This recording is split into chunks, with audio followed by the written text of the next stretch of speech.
Assalamualaikum warahmatullahi wabarakatuh.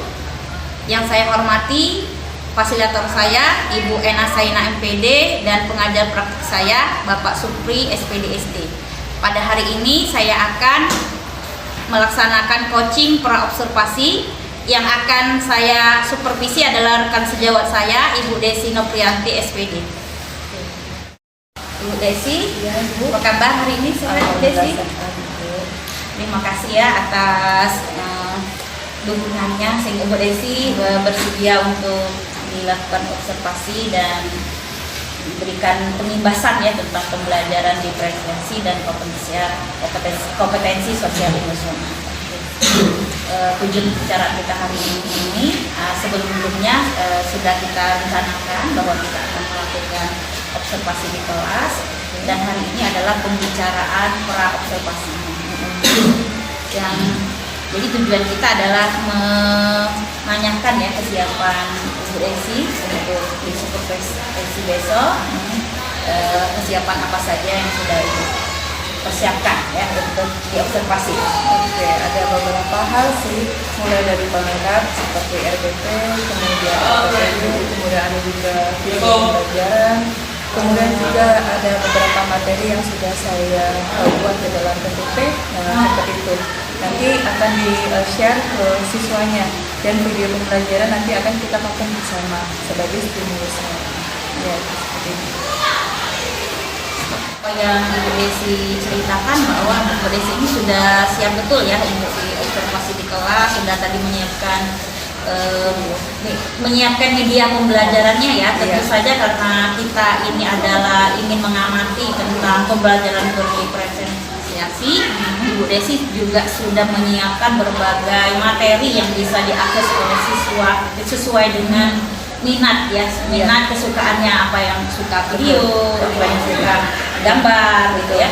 Nah, kalau pengalaman Ibu Desi sebelumnya, materi besok itu apa yang akan disampaikan kepada siswa, apa tujuan pembelajarannya? Besok itu kita indikatornya itu adalah menemukan titik dan juga garis, turunan titik dan garis terhadap lingkaran. Rencananya nanti kan akan disebutkan yang namanya stimulusnya selama video. Nanti mereka akan disebutkan video yang menjelaskan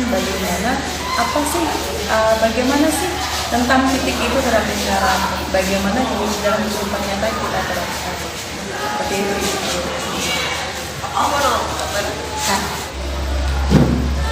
Menurut Ibu, materi yang akan Ibu ajarkan ini tentang titik dan garis terhadap lingkaran, apakah ada tantangannya Bu dalam menyampaikannya kepada siswa? Sebenarnya sih ada Ibu. Terkadang siswa ini lupa dan juga kadang-kadang sulit untuk memahami bagaimana kedudukan titik, kedudukan garis terhadap lingkaran. Seperti itu Ibu. Dia harus menentukan apakah titik ini berada di dalam lingkaran atau pada lingkaran atau di luar lingkaran. Karena banyak beberapa ketentuan yang harus memang benar-benar dipahami dan juga dihafal. Ya.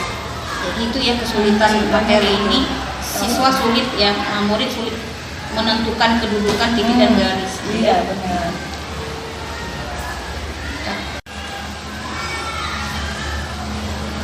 Dari kesulitan yang Ibu sampaikan tadi dalam menyampaikan materi kedudukan titik dan garis terhadap lingkaran, kira-kira strategi seperti apa yang akan Ibu gunakan supaya anak mudah untuk memahami materi yang akan disampaikan? Ada dua metode sih saya gunakan. Pertama kita gunakan LPTD dan yang kemudian kedua kita gunakan aplikasi yang namanya GeoGebra. Ya, jadi mereka langsung menentukan sendiri ternyata jawabannya benar atau salah kayak gitu kan dari aplikasi tersebut.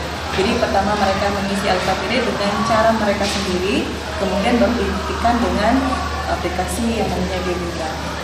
Jadi strateginya Ibu menggunakan dua metode ya. Apa yang Ibu Desi ceritakan tentang strategi Ibu untuk mengajarkan materi ini adalah menggunakan dua metode. Jadi ya, metode pertama menggunakan LK, yang kedua menggunakan aplikasi ya. Berarti secara kesiapan Ibu Desi ini sudah menyiapkan dengan sebaik-baiknya. Insya Allah siap. dari yang Ibu Desi ceritakan tadi, Ibu Desi sudah insya Allah sudah mempersiapkan diri ya dengan baik. Iya. Nah, kalau menurut Ibu Desi, adakah yang kurang atau persiapan apa, bagian mana yang masih kurang? Kemungkinan ini di bagian sistem penilaiannya. Kan situ kan ada 3 macam penilaian ya Bu ya. Kalau saya biasakan dari kemarin-kemarin itu, yang pertama ada sikap, kemudian lagi penilaian penilaian tertulis dan juga keterampilannya. Kemungkinan yang menurut saya yang agak kurang itu di ini bagian penilaian tertulisnya. Iya, kurang banyak menggali lagi soal-soal gitu yang lebih ke arah hotnya, itu yang saya belum saya temukan. Jadi intinya dari RPP yang Ibu Desi siapkan ini, yang Ibu Desi merasa kurang itu di format penilaiannya ya. Iya. Masih bagian itu ya Bu ya. Iya betul. Desi tadi yang merasa kurang di bagian penilaian gitu ya, yang perlu Ibu Desi mungkin tambahi gitu ya, yang Ibu Desi lengkapi. Nah, kira-kira kekurangan ini Ibu perlu bantuan siapa untuk melengkapinya gitu, untuk membantu Ibu melengkapi dari format penilaian yang kurang tadi? Kemungkinan nanti saya akan bertanya dengan guru senior atau guru teman sejawat, kemungkinan seperti itu, dan juga nanti saya akan tambahkan dengan mencari referensinya dari internet, sekiranya seperti itu. Ya, jadi alhamdulillah ya Bu Desi udah tahu ya apa langkah-langkah ya untuk melengkapi apa yang kurang dari RPP Ibu ini. Iya. Demikianlah coaching pra-observasi yang saya lakukan kepada teman sejawat saya, Ibu Desi Nofrianti. Kepada Ibu Desi saya ucapkan terima kasih ya atas waktunya, dan insya Allah besok bertemu di kelas ya. Iya. Observasi. Iya. Ya. Siang Bu. Terima kasih Bu.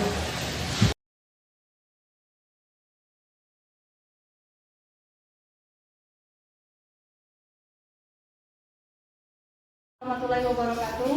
Waalaikumsalam warahmatullahi wabarakatuh. Baiklah, terima kasih. Hari ini kita jumpa lagi di kelas kalian, mata pelajaran matematika peminatan.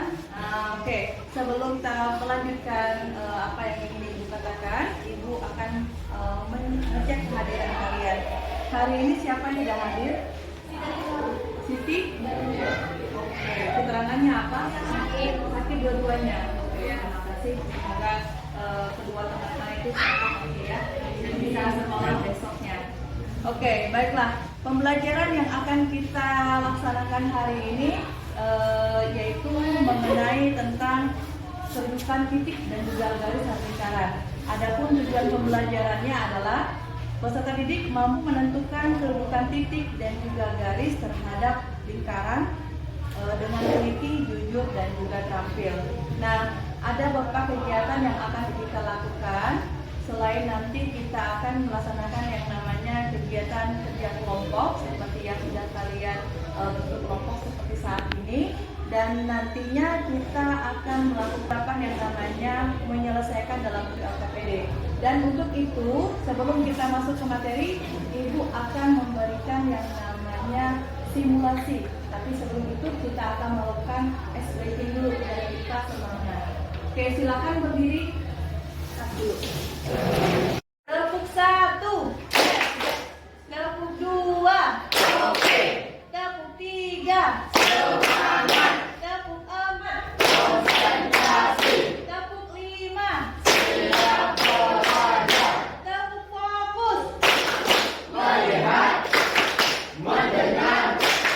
Mengingat. Fokus. Tepuk konsentrasi. Aku konsentrasi karena aku ingin tahu. Guruku berbicara, aku yang mendengarkan. Siap. Oke, terima kasih ya, tepuk tangan kita semua.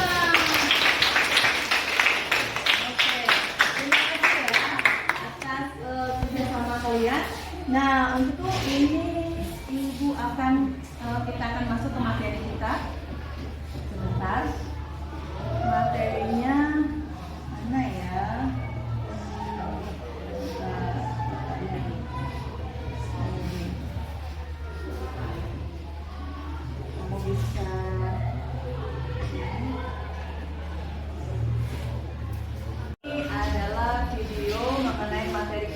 tentang kedudukan titik dan juga garis dalam lingkaran. Selamat menyaksikan.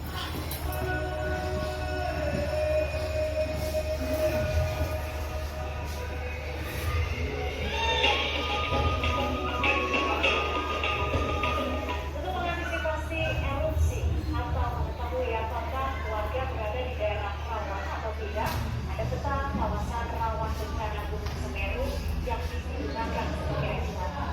Untuk membahasnya bersama Selamat Bibi, Litbang Kompas yang saat ini berada di Purwokerto, Jawa Tengah. Selamat malam Mas Bibi. Mas Bibi sendiri mungkin bisa dijelaskan. Selamat malam, terima kasih sudah bergabung bersama kami di Teknik Kompas Bibi. Mas Bibi mungkin bisa dijelaskan ini terkait dengan peta kawasan rawan bencana khususnya di kawasan Gunung Semeru.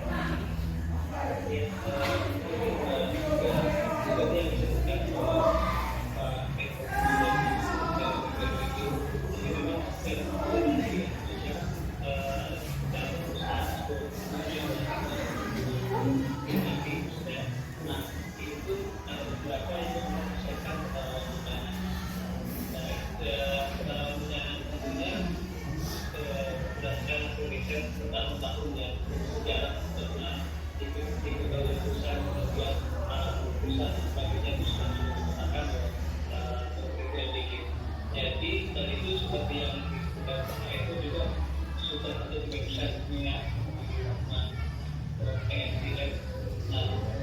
tinggal kita bagaimana caranya informasi yang beragam seperti ini kita membuatkan lagi kepada publik. Seperti saya bilang tadi ada apa saja dalam sosial media. Nah, salah satunya kita menggunakan ada website untuk jadi ini pakai ini kita membuat beberapa nabi khususnya di Kabupaten Utara Semeru. Jadi sejak tahun lalu setiap ada pusat api Semeru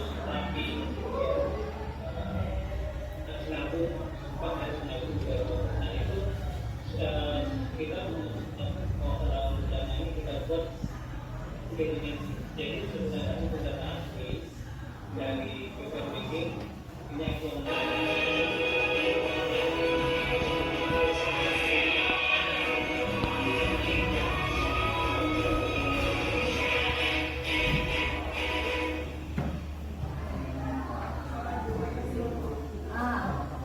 Kalau kita lihat lagi ya, nah seperti ini bentuknya. Di sini kan kayak sebuah lingkaran. Nah, ini merupakan peta kawasan rawan bencana. Ini gunungnya, Gunung Semerunya yang merupakan sebagai titik pusatnya di gempa. Dan daerah-daerah ini yang titik-titik kayak gini, ini merupakan seperti titik yang kita anggap sebagai titik yang melaluinya, atau apakah dia di dalam, apakah pada atau di luar terjadinya bencana. Kalau dia berada dalam kawasan berarti dia merupakan daerah bencana, berarti kan. Tapi kalau misalnya dia di luar seperti Lumajang atau Sendura seperti ini kan di luar, berarti dia aman, tidak akan mengalami yang namanya terdampak bencana Gunung Semeru. Oke, sampai saat ini ada yang ditanyakan tidak mengenai ini? Bisa dipahami ya? Oke, kalau gitu ini Ibu akan memberikan LKS ataupun LKPD sebagai tugas per kelompok yang harus kalian jawab, yang ada kaitannya dengan video di depan. Oke, baiklah. Oh ya, selain itu kalian bisa membuka file yang sudah Ibu kirimkan yang berupa video dan juga ada berupa PPT ya. Nah, silakan dibuka nggak Pak untuk mengisi jawaban di sini.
Gunung Agungnya di 0,0, kemudian Desa Culiknya di 6,1, maupun Manfaat Desa Besaki ini juga. Nah masukin ke sini nilai D-nya berapa. Kalau kita masukin angka ini hasilnya berapa. Ini kan D ya. Itu diameter atau Diameter, oh iya nilai diameternya. Nilai kalau kita masukkan ini berapa hasilnya. Nanti kita bandingkan dengan R. R-nya siapa coba? Yaitu yang tadi sini 7. Jadi R itu 7 betul itu. Kita membandingkan bagaimana hubungan antara ini dengan ini. Kayak gitu. Saja. Gitu.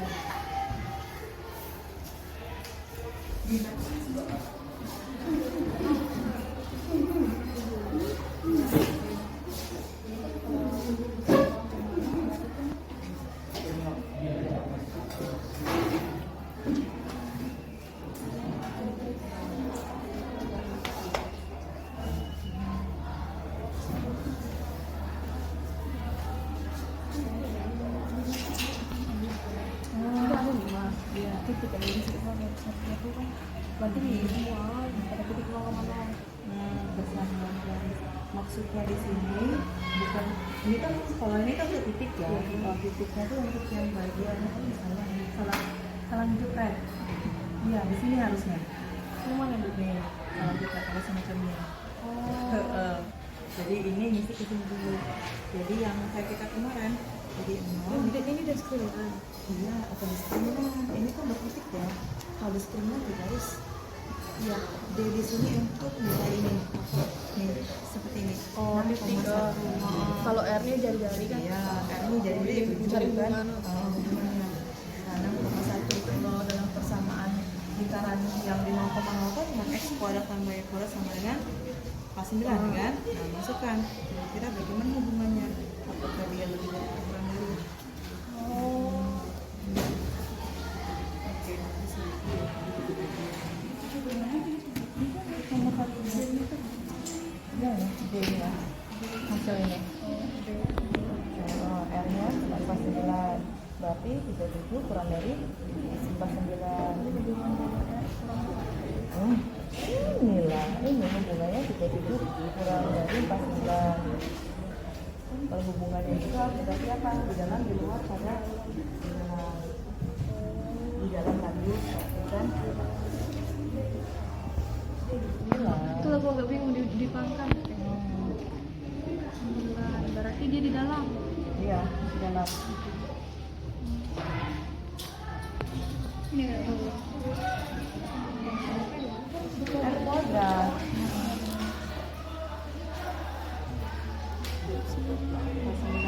Lagi di dalam. Berarti dia terdampak nggak kira-kira? Terdampak. Oke. Kemudian untuk persamaan garisnya ini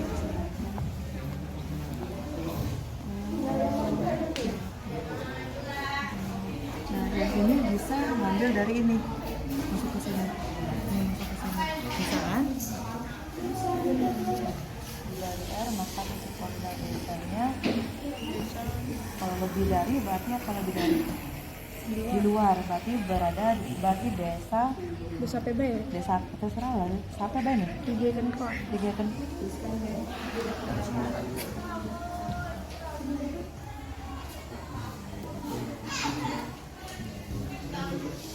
nanti ada sesi untuk presentasi ke depan. Iya.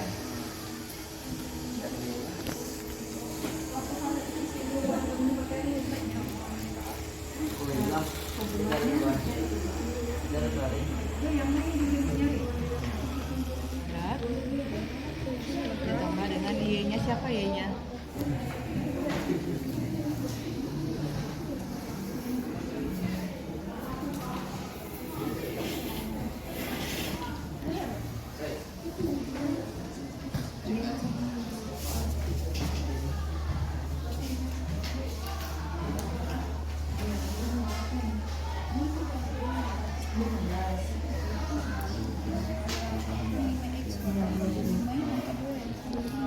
Lima, 12.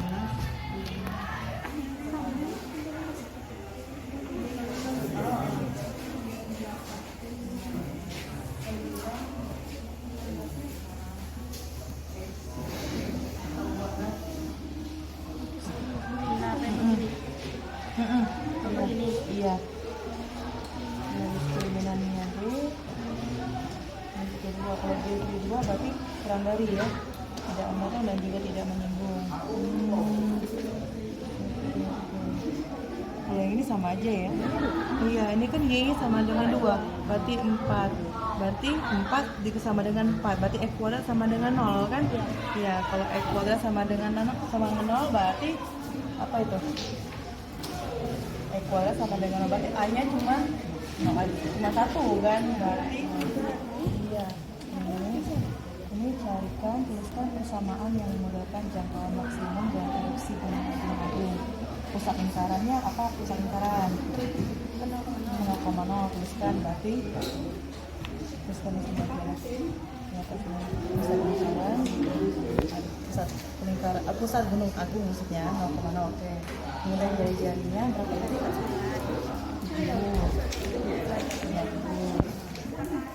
Kalau model jangkauannya macam ini jadi model persamaan. Tapi masukkan di seperti ini. Iya,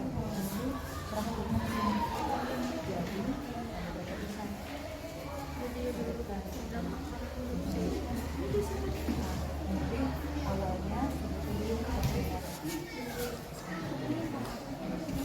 Oke, minta dulu ya, kita presentasi dulu kelompok Kerlin dulu sebentar, karena sudah selesai duluan ya. Oke, silakan. Kerlin ada anggotanya.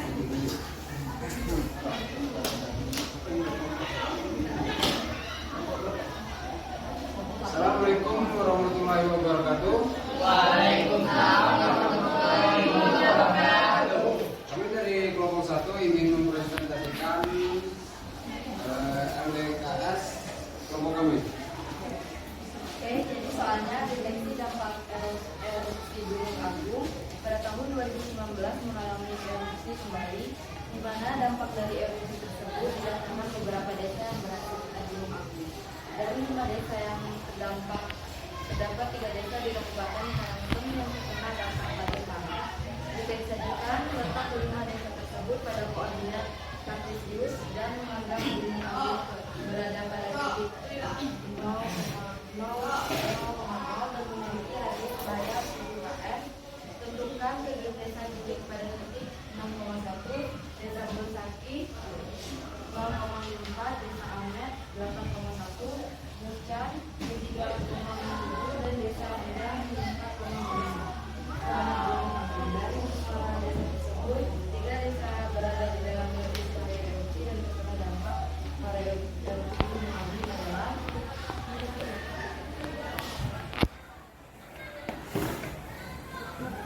kita cari jawabannya. Desa Kamang memiliki diameter 37 dan radius 49. Hubungan diameter dan radius pada desa pertama yaitu 37 kurang dari 49. Hubungan titik Q dengan lingkaran di dalam radius, karena dia kurang dari radius tadi. Untuk desa kedua, radius 16. Untuk desa kedua, diameternya 16, radiusnya 49, hubungan D dan R 16 kurang dari 49, berarti hubungan titik Q dengan lingkaran di dalam radius. Untuk desa ketiga, diameternya 69, radiusnya 49, hubungan diameter dan radius 65 lebih dari 49, berarti di luar radius. Untuk desa keempat, diameternya 58, radiusnya 49, hubungan diameter dan radius 58 lebih dari 49, berarti 2 radius.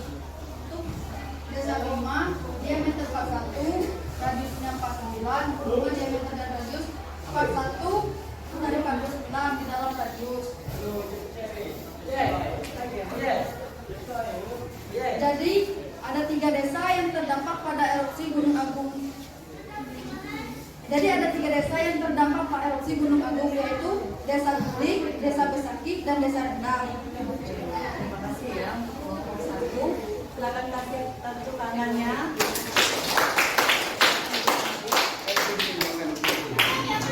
Oke, terima kasih ya. Nah, ini berarti kita sudah menemukan desa apa saja yang terdampak parah terhadap letusan ataupun erupsi Gunung Agung ya. Nah, di sini kita membahas Gunung Agung. Nah, dari yang apa yang kemudian apa yang mereka jelaskan di depan, bagaimanakah hubungan kedudukan titik dengan lingkaran? Ada yang tahu? Kalau dia nilai yang kita spesifikkan itu kurang dari nilai n-nya bagaimana? Di dalam lingkaran. Kalau dia itu sama dengan n-nya bagaimana?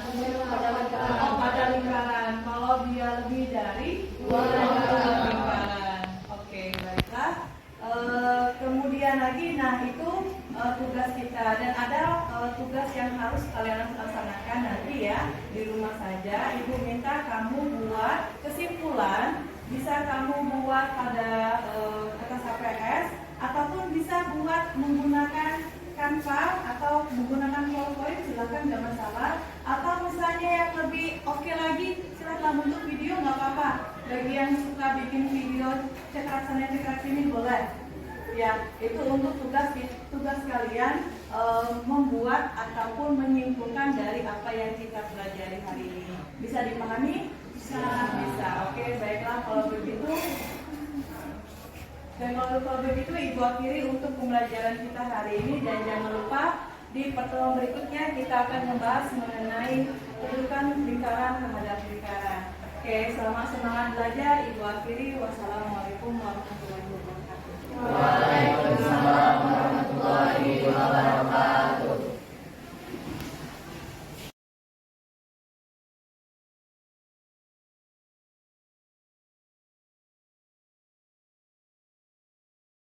Assalamualaikum warahmatullahi wabarakatuh. Apa kabar Bu Desi? Sehat hari ini? Alhamdulillah sehat Pak Bu. Ya, makasih ya hari ini atas kesempatannya untuk di coaching kembali ya, coaching pasca observasi ya. Insyaallah kemarin kita tanggal 1 Maret sudah melakukan observasi. Pembelajaran kemarin tuh ada kekurangannya ya. Iya, pertama dari modal ya. Kemudian yang kedua itu dari LKPD. Kalau saya lihat dari jawaban mereka itu sepertinya mereka kurang begitu memahami LKPD, maunya saya gimana gitu kan. Itu yang mereka belum memahaminya. Oh, berarti langkah-langkah di LKPD-nya kurang apa ya, terperinci maunya apa, langkah-langkahnya kurang banyak mungkin ya. Sebenarnya itu yang harus saya pikirkan lagi ke depannya, itu harus bagaimana untuk membuat LKPD yang efektif. Jadi kedepannya ada rencana memperbaiki LKPD supaya LKPD itu lebih terperinci, mudah dipahami gitu ya. Jadi Ibu merasakan ya, tahu kekurangannya di sini gitu dan akan diperbaiki. Betul. Bahasanya lebih dimengerti. Kira-kira untuk memperbaiki hal-hal yang kurang tadi ya, seperti LKPD, Ibu merasa LKPD-nya mungkin kurang rinci gitu ya, bahasanya mungkin kurang mudah ditangkap. Nah, untuk kedepannya memperbaiki hal-hal yang seperti itu, apa Bu langkah-langkah itu untuk memperbaiki LKPD itu supaya anak mudah memahami gitu, dan terus langkah-langkah apa yang dikerjakan gitu kan lebih jelas, lebih efektif. Apa kira-kira Ibu untuk memperbaiki? Mungkin nanti gaya bahasanya, kemudian lagi diperbanyak lagi referensi, entah itu dari buku maupun dari internet lagi, atau mungkin nanti mau tanya sama teman sejawat lagi bagaimana cara membuat LKPD yang bagus, yang baik, yang lebih interaktif seperti itu. Mungkin seperti itu nanti saya akan coba. Gitu ya, kita tahu ya bagaimana langkah-langkah. Nah, kemarin Ibu waktu mengajar di kelas itu Ibu kan menggunakan 2 metode ya tadi ya. Yaitu metode menggunakan LKPD dan menggunakan GeoGebra. Nah, jadi dari metode itu kemarin tuh yang 2 metode itu terlaksanakan nggak apa satu? Sebenarnya itu kalau terlihat kemarin hanya menggunakan LKPD, sedangkan yang GeoGebra kemarin tuh sudah dijelaskan sama siswa, cuman kelihatannya tidak ada yang tergerak menggunakan itu. Iya, jadi mereka hanya terfokus pada LKPD saja. Karena faktor waktunya. Iya, faktor waktunya, benar. Makanya Ibu sudah menggunakan metode, bisa menggunakan LKPD atau menggunakan Iya, geogebranya. Geogebranya. Jadi geogebranya belum banyak dieksplor oleh siswa. Jadi belum tahu ya yang metode yang satunya lagi itu apakah lebih efektif atau tidak ya. Benar. Cuman kemarin itu kan kita kan menggunakan masalah mengenai dampak erupsi kan, dan memang di situ udah ada gambarnya dan juga kelihatan. Cuman di bagian garis kemarin kan belum sempat kita itu mereka menjabarkan ke depan kelas mempresentasikan. Nah di bagian itu yang harusnya kita gunakan yang geometri, dan ternyata waktunya kurang cukup ya, kemarin udah habis waktu. Tapi anak berdiskusi dengan RPPD juga waktunya udah cukup lama ya. Cukup lama, benar. Nah, kalau kedepannya Bu, kira-kira kompetensi apa yang ingin Ibu kembangkan lagi Bu? Apakah Ibu mau mengeksplor model pembelajaran atau metode-metode lain Bu? Rencana kedepannya? Karena kemarin udah ngebahas, palingan nanti gunakan ini metode kayak semacam permainan kemungkinan, kayak snowball throwing mungkin. Jadi semacam kayak kita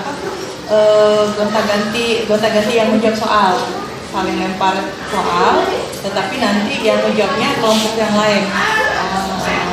Ya rencananya seperti itu, kelihatannya itu menyenangkan. Lempar-lempar bola seperti itu, tapi dari kertas maksudnya. Jadi intinya itu mau ekspor model pembelajarannya yang menarik lagi, hati-hati lagi ya untuk kedepannya ya. Nah kira-kira untuk melakukan hal-hal yang seperti tadi Bu ya, Ibu memerlukan apa atau memerlukan dukungan atau membutuhkan referensi tadi untuk mengeksplor model-model yang Ibu inginkan? Pastinya harus memerlukan yang namanya referensi. Dan itu kan ada langkah-langkahnya ya, langkah-langkah menggunakan metode tersebut ya. Sebenarnya itu bukan metode tapi model pembelajaran model drawing. Nanti dibutuhkan namanya referensi, dan kemudian saya mau lihat guru-guru yang sudah pernah menggunakan itu. Jadi mau disodori ATM ya, amati, tiru modifikasi gitu ya. Jadi berarti Ibu mau selanjutnya itu mau eksplor model pembelajaran ya tadi ya, dengan permainan supaya lebih interaktif seperti itu ya. Dan tadi berarti Ibu mencari referensinya ke internet ya, ke sumber-sumber belajar ya yang bisa Ibu dapatkan informasinya. Kita perlu dukungan untuk mengeksplor hal-hal yang seperti itu. Pastinya. Kira-kira Ibu akan meminta dukungan siapa? Kalau Ibu membutuhkan tadi ya referensi seperti itu. Palingnya nanti ke guru yang sejauh menurut saya sama-sama guru matematika mencari materi yang tepat atau soal-soal yang tepat yang tidak terlalu sulit tetapi yang menyangkut dengan indikator pembelajaran. Jadi kalau menurut Ibu ada perbedaan nggak ketika diobservasi di kelas dengan ya ketika kita mengajar biasa saja? Ya, pastinya ada kelihatan dari siswa lebih terfokus dia ke depan. Karena mungkin ada orang asing di dalam kelas yang biasanya hanya kita antara guru di depan dengan mereka.